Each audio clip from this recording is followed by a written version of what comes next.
अस्सलाम वालेकुम वरहमतुल्लाहि वबरकातुहू। जी मेरे दोस्तों भाइयों, कैसे हैं? ठीक है, तबीयत से ठीक है। आज मैं आपको जो लेक्चर बताने वाला हूँ ना, ये बहुत ही अहम है। और ये हर बंदे को पता होना चाहिए कि बायोफ्लॉक हो ही तो जा रही है। इस बायोफ्लॉक के क्या फायदे हैं, क्या इसका फ्यूचर है। कहते फर्स्ट ऑफ ऑल देखें, मेरी बात सुने।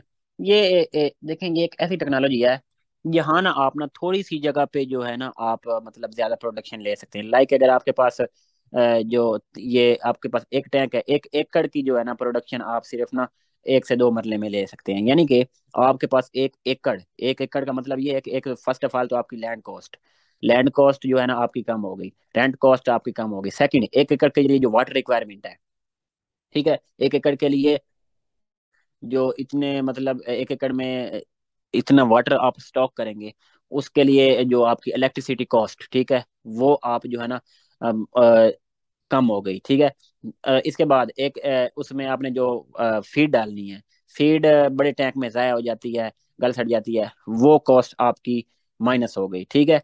इसके बाद आपकी जो एक एकड़ पे ज़्यादा है उसकी लेबर कॉस्ट, वो आपकी ख़त्म हो गई। अब कितने फायदे हैं आप सुनते जाएं।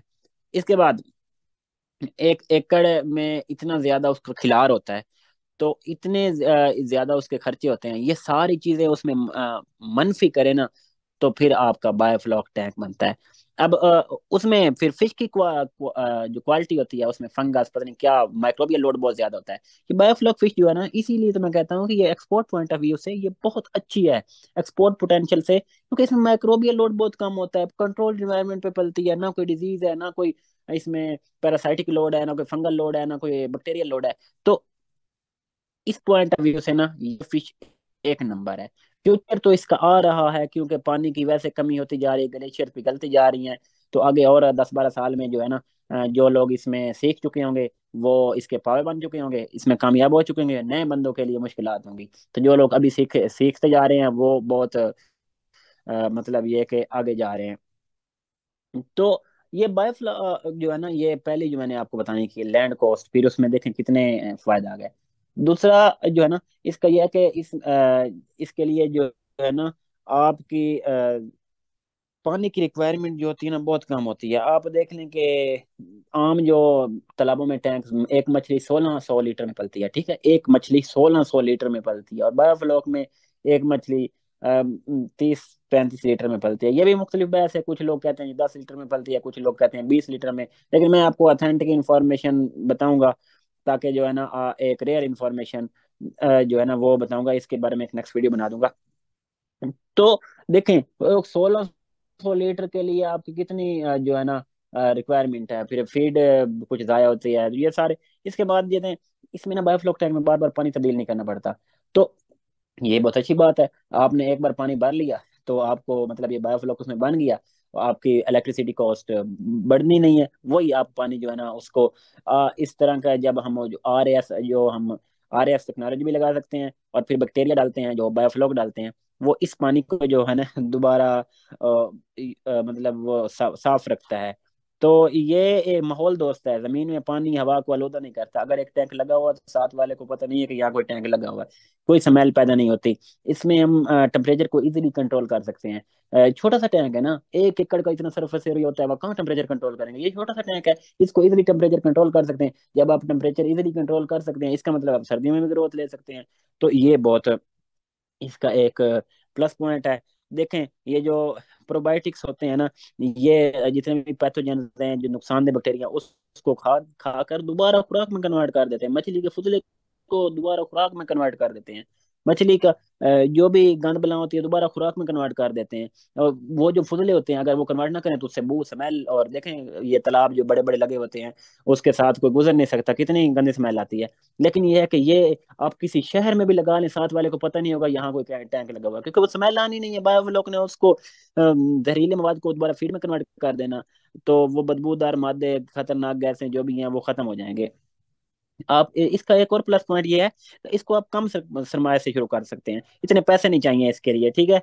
और इसके लिए घर की खवातीन भी कर सकती हैं। अगर आप इसमें थोड़ा सा कमांड हासिल कर लेते हैं, आप ये सीख जाते हैं, आप कहीं जॉब पे जाएं या कोई अपना बिजनेस करें, घर की खवातीन अपने बच्चों को सिखाएं, उसको ये बताना है भाई ये पैरामीटर्स हैं, इस तरीके से फीड। तो घर की जो बेरोजगार खवातीन है वो इसको इजीली कर सकती हैं, ठीक है। ये खुद का सिस्टम तैयार किया जाता है, ये जिसकी बदौलत मामूली मेहनत और तवज्जो से मनसूबा को संभाला जा सकता है। वही बात है, मेहनत तो मामूली नहीं है, मेहनत बहुत ज्यादा है। मेहनत आप करेंगे तो फिर आप कामयाब होंगे, ठीक है। और इसके बाद ये जो इसका फुजला है दोबारा खुराक में कन्वर्ट होता रहेगा।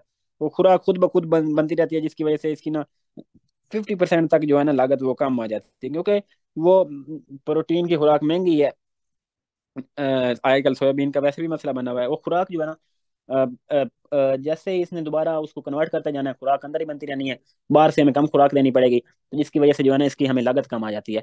अब बैरूनी तौर पर जो खुराक हम देंगे वो ज़ाया नहीं होती, आम टैंकों में खुराक ज़ाया जाती है, इसमें जो भी खुराक होगी वो उसको बैक्टीरिया दोबारा खुराक में कन्वर्ट हो जाएगा, तो ज़ाया होने वाला सीन ही नहीं है, ठीक है। तो ये बहुत प्लस पॉइंट है। इसके बाद जो मछली का फुजला मैं बार बार कह चुका हूँ, बार बार बता चुका हूँ कि टैंक साफ रहता है, सब टैंक की सफाई नहीं करनी पड़ती, क्योंकि उसके मछली के पेशाब को दोबारा दोबारा वो कन्वर्ट करता जाता है खुराक में। कोई वैक्सीनेशन की जरूरत नहीं होती, कोई जनाब बीमारियां नहीं आती, क्योंकि ये कंट्रोल्ड इन्वायरमेंट होता है। हाँ, अगर इसमें समथिंग रॉन्ग होगा तो ये सारी बीमारी भी आ जाएंगी। अगर पैरामीटर की फ्लक्चुएशन होगी, अगर आप इस पर तवज्जो नहीं देंगे, इसमें आएंगी, इसमें पैरासाइट भी आ जाएंगे, इसमें फंजाई भी आ जाएगी, फंगल डिजीज भी आ जाएगी, फंगस का बहुत अटैक होता है जस्ट बिकॉज ऑफ आपने इसके पैरामीटर आपने कंट्रोल नहीं किए, ठीक है। तो फिर जो है ना ये वजन तेजी से करती है इसकी। तो फिर ना इसका यह है कि 1 साल के अरसे में एक से ज्यादा आप मतलब 2 फ्लॉक में निकाल सकते हैं, वो इस तरीके से मैंने पिछले लेक्चर में बताया था। पिछले से आप अगर जाएंगे तो आपको लेक्चर मिल जाएगा कि गर्मियों में आप 1 फ्लॉक भी ले सकते हैं और गर्मियों में 2 फ्लॉक भी ले सकते हैं, ये आपका आपकी चॉइस है। तो अगर आप 2 फ्लॉक लेना चाहेंगे तो आपको सीड बड़ा डालना पड़ेगा 5 से 6 इंच का, तो उसके लिए उसके थोड़े से पैसे ज्यादा लगेंगे। नहीं तो अब अगर आप खुद का फील होना चाहते हैं, अपना सीड उगाएं। एक टैंक सिर्फ स्पेशल रखें ही सीड के लिए, अपना सीड पैदा करें। एक टैंक का जैसे वो सेल करें फौरन अपना सीड उसमें ट्रांसफर कर दें, एक हॉस्पिटल टैंक बनाएं। तो इस तरह से ना ये पूरा एक प्लान होता है। तो जो है ना ये पूरे प्लान के साथ आपको चलना पड़ेगा। आप सीड भी अपना बनाएं, आप सीड सेल ही दूसरों को भी करें, अपना भी अपनी हैचरी टाइप लगा लें, हॉस्पिटल टैंक अपना बनाएं, कोई मसला नहीं बनेगा आपका, ठीक है। तो ये मैंने जो है ना इसके आपको थोड़े से बताने थे, वो आपको बता दिए। मजीद अगर आपका ना कोई सवाल जवाब हो ना, मैं हाजिर हूँ 24 घंटे, जब आप मर्जी कॉल दें। मैं हूँ डॉक्टर वकास हैं, और इसी से जनाब मुझे इजाज़त दें डॉक्टर।